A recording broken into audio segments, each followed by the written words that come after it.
What's up, everybody? John here, and it's time to talk about Dune Part Two. This is the second half of the first part, based on the Frank Herbert book, the first book.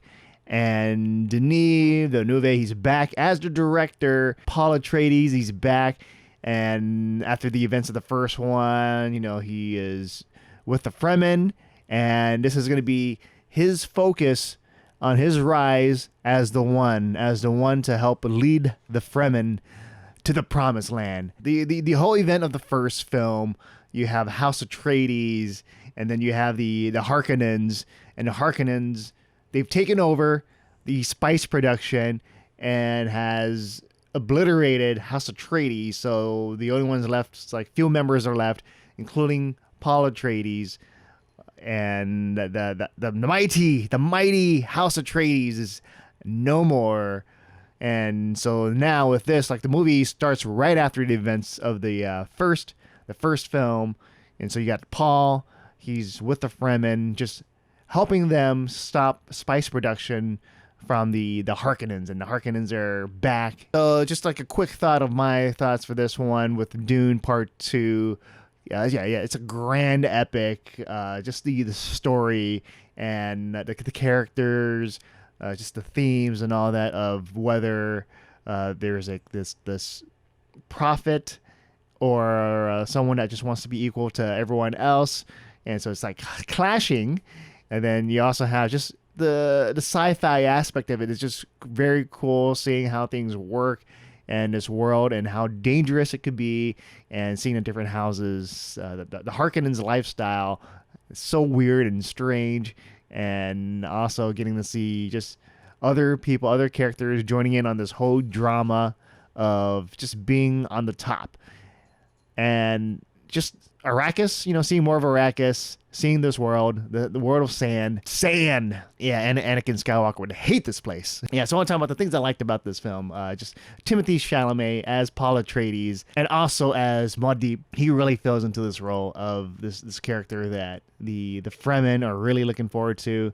And no, there are still like two sides for the Fremen. There's the non-believers, and then there are the believers. And you just imagine like just religion. We're just really believing in something, and so you got half of the Fremen truly believing like, hey, this guy Paul Atreides could be the one, the Messiah, and just seeing how just all the different steps that helps Paul Atreides become the Messiah, and just seeing just the Fremen just getting excited, like, oh, look at this, look what he's doing, he's the one, look, like he's able to do all these things. Javier Bardem as Stilgar, just really getting to really see him being excited and just rooting for Paul Atreides, and just like, you know what, Paul, I believe in you. You're gonna knock this out of the park. So just keep going, and I'll help out. He'll help train here and there, but he's like, nah, he's got this. And then you got the other half. It's like, oh, that Paul, he's gonna die, and that's good. That's it. But in this movie, it just shows you like just the growth of Paul, and just the dangers of just the thinking of the Fremen of like, hey, this guy, whatever he does, let's serve him, let's help him out. So with him growing and just becoming more of the Messiah for the people is going to be a dangerous thing, and I'll touch upon that later. But I want to talk about another thing that I really liked about this movie, just seeing the Harkonnens. You already saw like how they were in the first film, just like this strange house, and just how they live. And so we get to see more of that, and just more of the family dynamic, because now with the Harkonnens, you have the Baron, but then you also have the introduction of Fade Rotha, played by Austin Butler. Like almost every project that he's been in, I've been enjoying, because I loved him in Elvis. I was like, man, this guy is really good as Elvis. And also, if you haven't seen yet, Masters of the Air, I really enjoyed his performance there too. So he's a rising star.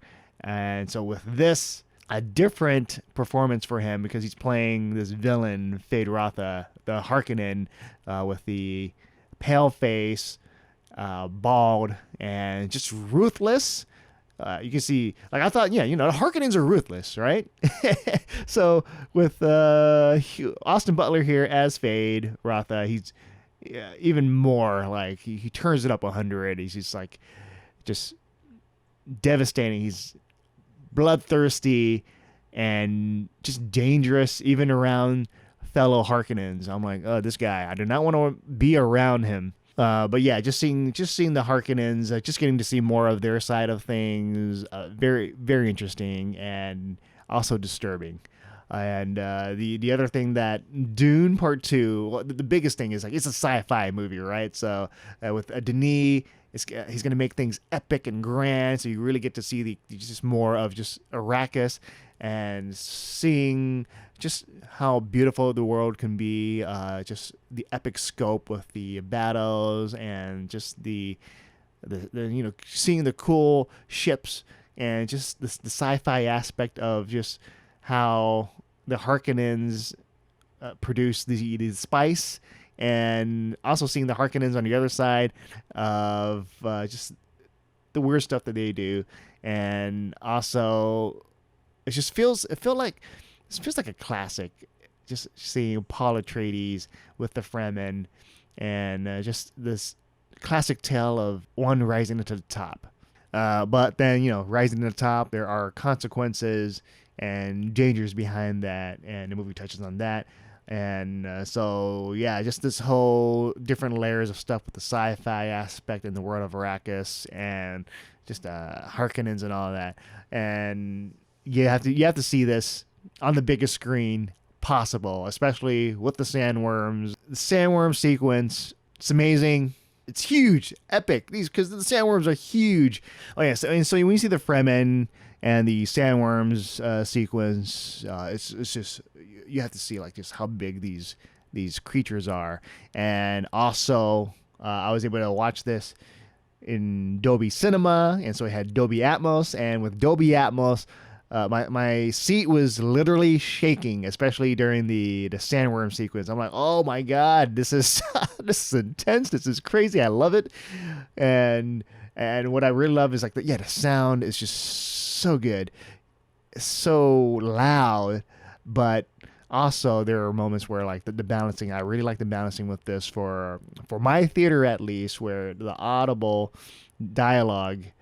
You can still hear the characters, but then you also feel like how the world is just loud, and it's just amazing. And then also the score with Hans Zimmer, it's just so it's just beautiful. One of his best works. I still want to touch upon again, just like the world building in Dune, and just how the different groups operate with the Harkonnens, seeing how they traverse Arrakis with the ships, but then also on foot, and with their suits, they're able to just move around Arrakis, like just floating or flying, whatever you want to call it. And then there are the ships, like just seeing how the ships are like insect-like, and then seeing the different tech, especially with the Fremen in the hot sand world of Dune, where you get to see like, oh, this is another way of getting liquid, using it as coolant. Pretty disgusting, but that's in the film. But yeah, there's just so many different layers with this film, and then especially with the Bene Gesserit. You get to see like the just behind the scenes power play with them, and how powerful they are, how dangerous they can be. Just seeing that in action, you're like, oh, I don't want to mess with them. So I think as a moviegoer, right, for Dune, watching this, so part of me is like, I wish like they would explain more about the power of spice. But yeah, in the movie, they let you know how important spice is, especially at the beginning of this, where it says, the power of spice is power of awe. And I wish they would just elaborate more on why that is. Just hey, like this is the reason why spice is really important. It will help the people in certain ways, especially in this world of Dune. Just so much world building. So yeah, there's a lot, and I kind of get it. Like sometimes you don't want to be bogged down by the science aspect of things. Like people already know, like spaceships, like they travel from point A to point B, so you don't need to show like the whole intricacies of how that happens. Like just show them just showing up. Like if you watch Star Wars, you just see ships just show up. You don't have to see like the engines powering up. But sometimes it's cool just to see like bits and pieces. Like just show like bits and pieces of like the ships and the navigators, how it works and all that. Like probably like in a fast way. Like you don't have to like explain things. But I think for me, like that would have been cool. And then yeah, with this you still get to see like the other house, especially with the Emperor, played by Christopher Walken, and then you have Florence Pugh, who's Princess Irulan, and getting to see more about who she is. And with Christopher Walken here as the Emperor, like I love Christopher Walken, right? But here as the Emperor, I don't think he did much with the character or whatever it is with the writing and the script and directing. It just felt like he was just there, tacked on, and I wish like just they had shown more of just the mindset behind the Emperor and just more of maybe more, but yeah, almost 3 hours long, so I get it. But yeah, the themes of Dune Part 2, you really get to see it in play here, especially with the different sides of the Fremen, like the half side of the Fremen believing in Paul Atreides, and then the other half just not really believing in this whole prophet, and just the dangers behind it of really believing in something. And then, let's say Paul Atreides, he's torn. It just kind of reminds me of, Aragorn in the movies, Lord of the Rings movie, where he's torn between wanting to become the king. And so here we have Paul, like, I don't know if I want to be the one to lead the Fremen people. And because he's torn. He wants to be equal because, he meets Shawnee or Chaney, however you want to pronounce it. Chani meets Chaney. He wants both of them to be like equal to each other, but then if he's going to be helping or if he wants to do what he really needs to do, he's going to have to take on that role as the one, and that's going to help him with taking down the Harkonnens, seeking retribution against what has happened to House Atreides, and take down and bring the family name back up again. But yeah, in conclusion, just want to say, Dune Part 2 is almost 3 hours long, and it still left me wanting more. Denis Villeneuve, he's back with another sweeping epic, and it has to be seen on the biggest screen and the loudest speakers. And the Dolby Atmos version I experienced was literally shaking my seat. And so yeah, Dune Part 2, I enjoyed this way more than the first one. The first one's still good, still epic, but this one takes it up another notch.